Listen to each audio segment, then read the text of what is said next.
Ayan, may nagsirin na, nagsirin. We're ready. I'm ready right there. Unlock.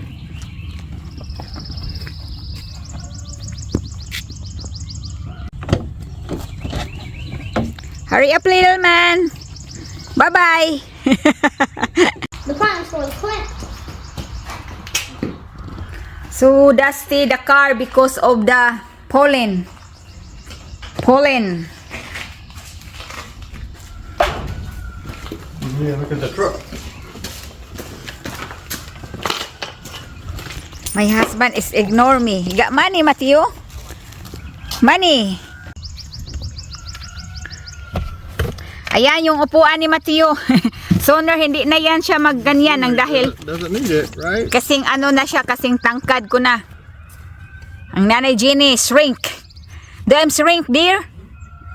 A little bit. Car mga kananay sa pollen yan. Kahit gawin mo pa yung linisan, later on, ganun pa rin. Ayan, pero sa loob, hindi naman ganyan kasi sarado parati. Pero yan na nga, nag-cause sa atin ng ano, nag-cause yan ng allergy. You know, allergy. Say hello, Daddy Tim. Hello, Daddy Tim. Hello, Daddy Tim. Daddy Tim. Hello, Daddy Matthew. Daddy Matthew, hello. Hi. Say hello. Pave here and have the Yes, one cover. mga nanay, ang daming project ngayong summer na ito. Kailangan naming, what is that? New pavement? Yeah, asphalt pavement. And then the ports mga nanay, kay dungo ta kaya to ang ilong. Joke lang mga nanay. Agay, mapriso ka. Alright, go ahead, Daddy Tim. Ang pasahero niya, dalawa.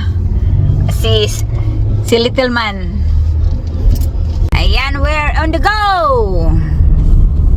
In stock, that's what they said. So. Ganito ang mga yard dito mga kananay orang kagwafa. Very simple but green. Simple lang siya pero gwafa.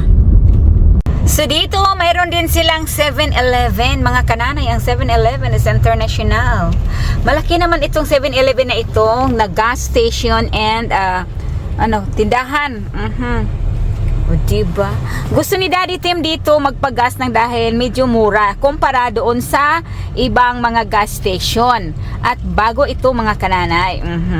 So, magkano, how much down here dear? The gas? Just $3.69. $369 mga kananay. How much the one in Philippine peso is almost 200, right? Almost 200 pesos per gallon, right Daddy Tim? Yeah. Yeah. Per gallon.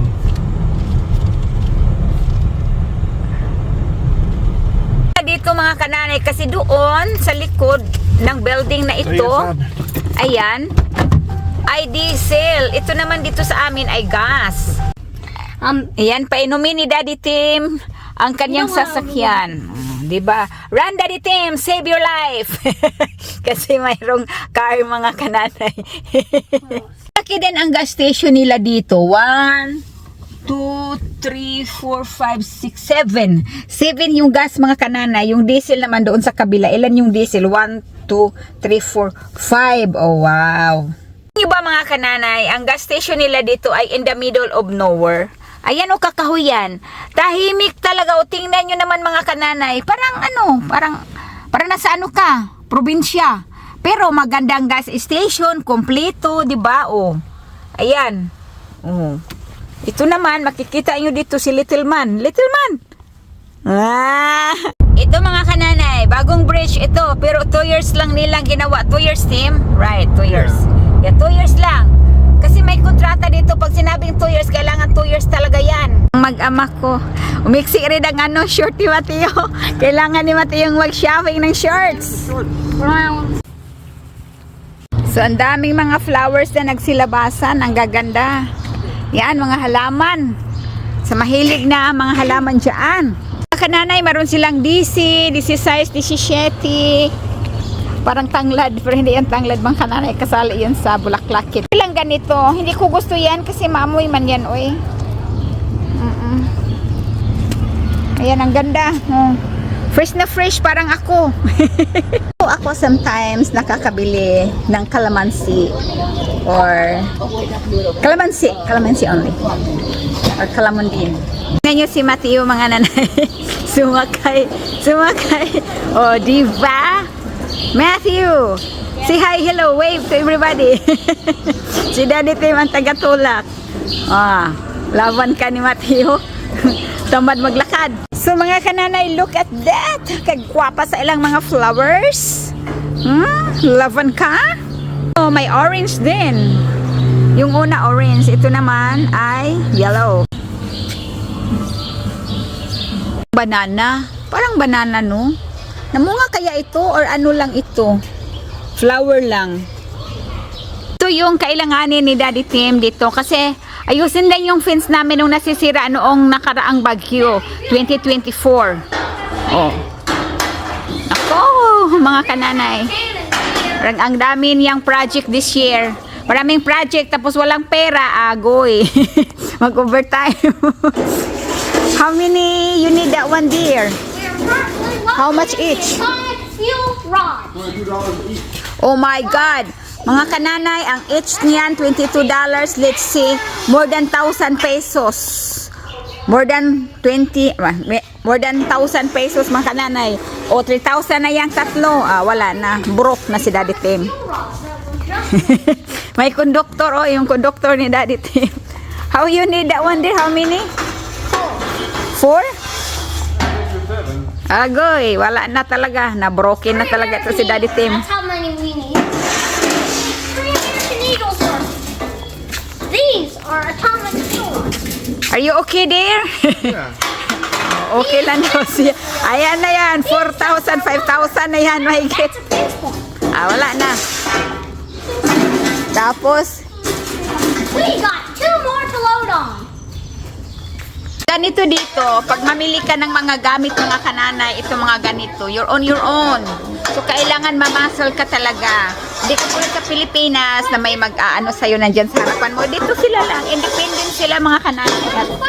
Pero kung kailanganin nila yung tulong, na hindi may parts na nila makikita, ay tatawag sila ng mag-assist sa kanila. Pero yun, mostly talaga, ganyan talaga sila. Kasi titingnan lang nila kung anong mga nakalagay dyan mga kananay, kung nandyan ang pangangailangan nila. Di ba? So, di katulad sa atin na may assessment talaga. Kaya ganito ang life sa Amerika. You're on your own. Ay, maganda ito sa yung lagyan ng ampalaya or sitaw. Pero tingnan natin ang presyo. Kasi makaigit-igit to sa presyo. Yes, that's a garden thing. How much is this, Matthew? At a trellis, it would be about 30 or 40 bucks. Really? Well, I like that one to put in my garden. What would you think about replacing your garden gate? Okay, that's expensive, son. Just kidding. I really wonder how much really is this. Team, nag-shopping siya ng mga gamit. Pero tingnan nyo naman, naka-spooting. Pero ganyan talaga yan siya mga nanay. Nagmana ito si Matthew. Mahilig din tong bata na to magbihis. How to assemble the atomic fuel. And today's Project ni Daddy Tim, hindi ko maintindihan. Pero wala lang. Siya lang ang may alam dyan. Kaya ako, sumasama-sama lang. Yun lang ang papel ko. At tumitingin-tingin, nagbibideo. Yan. Wala lang yan sila. Okay lang yan sila para ating mga kananay. Okay pa yan sa all right. Ito ang kanilang nursery. what's it? Oh, we're looking at the plant nursery. We need to look at maybe they have a calamansi, son. Yeah, we also need a new azalea bush. Oh, I don't like that one.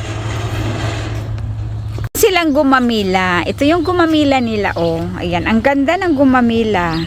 Ayan, yung yellow, gusto ko yung yellow, oh. Ayan ang kanilang mga flowering dito, mga nanay, nga nakasabit, oh. Wow, amazing!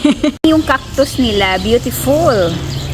Flower na ito, oh, tingnan nyo. Oh, naku, ang gandang tingnan. Oh, diba, iba-iba ang kulay. Na ito, mayroon tayo dito sa Pilipinas eh. Hindi ko alam kung anong pangalan, pero alam ko mayroon tayo nito. Talaga ng kulay ng mga flowers, mga kananay. Ay, nakakamangha, no? Nakaka-release stress. May dala-dala na sila. O, diba? Nakasakay pa rin si Matthew. Ang daming dala ni Tim, para na siyang, kung sa Pilipinas ba to, para na siya naka 9,000 pesos. Wala silang kalamansi ngayon.